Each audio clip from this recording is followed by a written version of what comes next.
अंकुश के बेटे की घर में एंट्री होते ही हो जाएगा बहुत ही बड़ा तमाशा।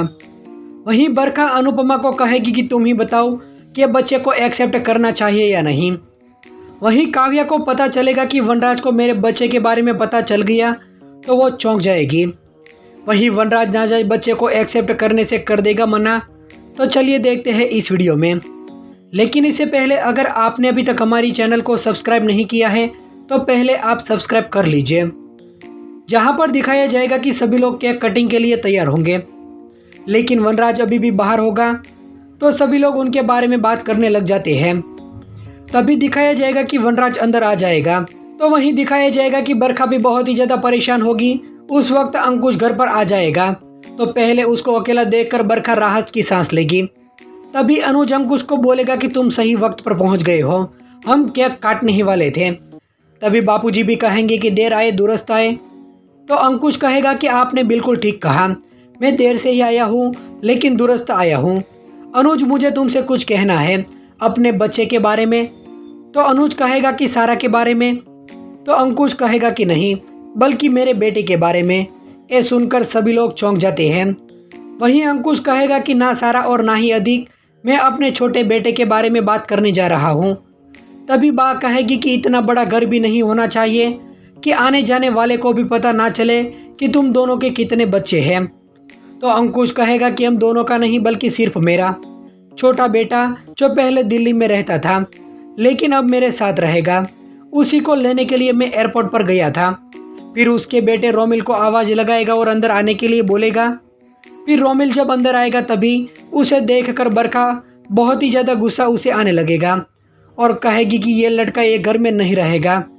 तो अंकुश कहेगा कि ये मेरा लड़का है और इसी घर में ही रहेगा, वो भी मेरे साथ। तो बरखा कहेगी कि हक जायज़ बेटे के लिए होता है बल्कि नाजायज़ बेटे के लिए नहीं, और ये तुम्हारा बेटा नहीं बल्कि धोखे की निशानी है।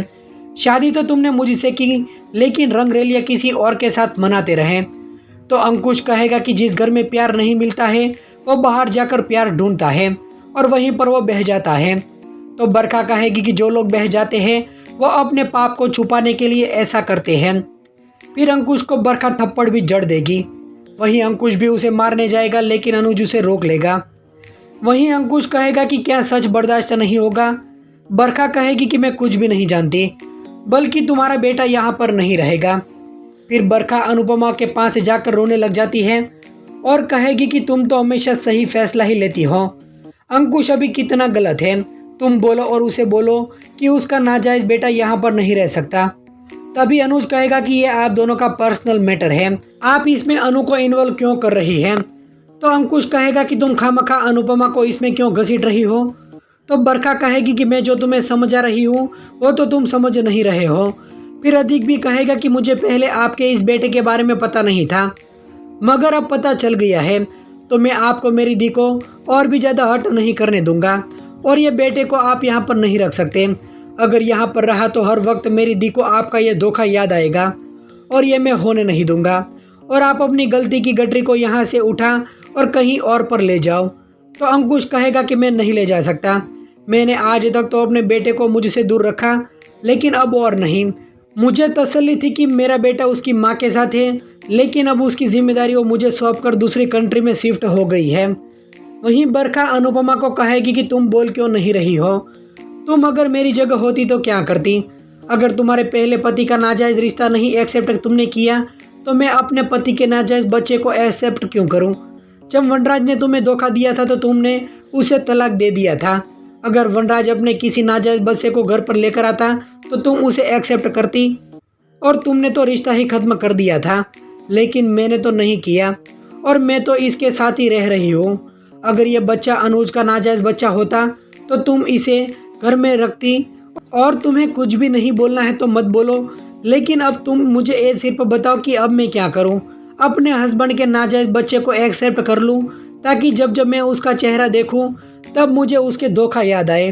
ये सब बातें वनराज सुनकर वो भी परेशान हो रहा होगा और कहेगा कि बिल्कुल भी नहीं बरखा, और तुमने अपने पति का धोखा तो एक्सेप्ट कर लिया, ये बहुत बड़ी बात है और तुम्हें इस बच्चे को एक्सेप्ट करने की ज़रूरत नहीं है। जब ये बच्चा तुम्हारा है ही नहीं तो जिम्मेदारी भी तुम्हारी नहीं। तो बरखा कहेगी कि मैं ये सब बातें अनुपमा के मुंह से सुनना चाहती हूँ, और अनुपमा बताओ कि तुम एक्सेप्ट करती। वहीं दिखाई देगा कि शाह हाउस के सभी लोग जब वहाँ से चले जाएंगे तभी काव्या अनुपमा को गले से लगा लेती है और कहेगी कि पता नहीं मुझे ऐसा क्यों लग रहा है कि वनराज को सब कुछ पता चल गया है। तो अनुपमा भी उसे इशारों में हाँ बोलेगी। तो ये देखकर काव्या खुद को भी संभाल नहीं पाएगी। फिर वो मन ही मन कह रही होगी कि वी को पता चल गया तो अब सब कुछ खत्म हो गया। वहीं दिखाया जाएगा कि बरखा कह रही होगी कि अनुपमा तुम्हें कुछ भी नहीं बोलना है तो मत बोलो, अब मैं वही करूँगी और मैं खुद ही बोलूँगी। वहीं आने वाले एपिसोड में अंकुश बरखा को कह रहा होगा कि मैं तुम्हारे भाई को एक्सेप्ट कर सकता हूँ तो तुम मेरे बेटे को एक्सेप्ट क्यों नहीं कर सकती। तो बरखा कहेगी कि तुम पागल हो क्या, और अधिक मेरा भाई है, मेरा नाजायज़ बेटा नहीं। तभी अनुपमा कहेगी कि आप मेहरबानी करके ये बात को यहीं पर रोक दीजिए। झगड़ा तो आप लोग कर रहे हैं लेकिन बात इस बच्चे की हो रही है। तो वहीं बात सबको बोल रही होगी कि भगवान ना करे ये बात कल को हमारे घर में हुई तो काव्या अगर ऐसी कोई हरकत करे तो वनराज क्या बच्चे को अपना लेगा। तो वनराज बा को साफ साफ बोल देगा कि मैं नहीं अपनाता। तो दोस्तों, आप सीरियल के आने वाले एपिसोड को देखने के लिए कितने ज़्यादा एक्साइटेड हैं आप हमें कमेंट में ज़रूर बताइए।